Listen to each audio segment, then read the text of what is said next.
کہ ابراہیم علیہ السلام کو قلنا یا نارو کونی بردم و سلام علی ابراہیم، یہ جو شان عطا کی گئی، وہ رب جو بندوں سے خطاب نہیں کرتا، کہتا ہے انبیاء آپ میرا کلام ان تک پہنچاؤ، اے جبریل آپ میرا کلام میرے بندوں تک پہنچاؤ۔ وہ رب اپنی شان کریمی سے اس قدر بے نیاز ہو کے آگ سے مخاطب ہوا تو کس کے لیے؟ ابراہیم خلیل کے لیے مخاطب ہوا۔ کہا یہ جو ابراہیم خلیل کو یہ شان ملی کہ ان کی وجہ سے وہ رب جو بندوں سے براہ راست خطاب نہیں کرتا آگ سے مخاطب ہو گیا۔ کہا میری شان کے لائق نہیں بندوں سے مخاطب ہونا، لیکن اب بات جو ہے وہ آگ تیری نہیں، بات تو اب میرے خلیل کی ہے نا۔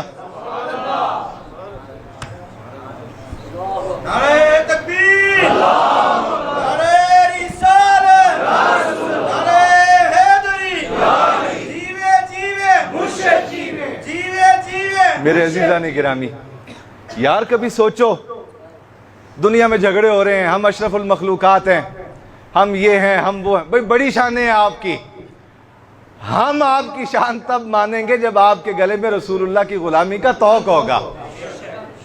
اس وقت تک آپ کی شان کیسے مان لیں؟ آپ کا مرتبہ اور مقام کیسے مان لیں؟ بندہ اشرف المخلوقات ہے یا آگ؟ بولو۔ لیکن اللہ براہ راست آگ سے مخاطب ہوا۔ قل، اللہ فرماتا ہے قل، نہ ہم نے فرمایا۔ او غور کرو اس بات پہ، او بیلیو غور کرو، اپنی عقلوں کے دریچے کھولو، دل تک اس بات کو جانے دو، یہ عشق کا راز ہے، سمجھو اس بات کو۔ اللہ فرما رہا ہے قل، کہا، کس نے؟ جبریل نے، میکائیل نے، اسرافیل نے، اسرائیل نے؟ کہا نہیں، ہم نے۔ یا اللہ تو بندوں سے مخاطب نہیں ہوتا، آگ سے مخاطب ہو گیا۔ کہا مجھے اپنا خلیل پیارے ہی اتنا لگتا ہے۔ او بابا، خلیل کے لیے رب آگ سے مخاطب ہو جائے تو میرے اور آپ کے لیے رب مصطفیٰ سے مخاطب نہیں ہوگا؟ وہ جو حضور نے ارشاد فرمایا عشر کے دن میں اپنے رب کے حضور سجدہ کروں گا، میرا رب مجھے فرمائے گا محبوبہ اٹھ چہرہ دکھا، آج وقت نہیں ہے سجدہ ریز ہونے کا، اٹھ کھڑا ہو جا۔ میں کہا میں سجدے میں رہوں گا، رب فرمائے گا محبوب سر اٹھا، میں پھر کہوں گا نہیں یا اللہ آج سجدہ کرنے دے۔ کہا بالآخر رب مجھے فرمائے گا او محبوب سر اٹھا، چہرہ دکھا، جس پر ہاتھ رکھے گا تیرا رب آج اسے بخش دے گا ہمیشہ کے لیے۔ یہ کیا ہے؟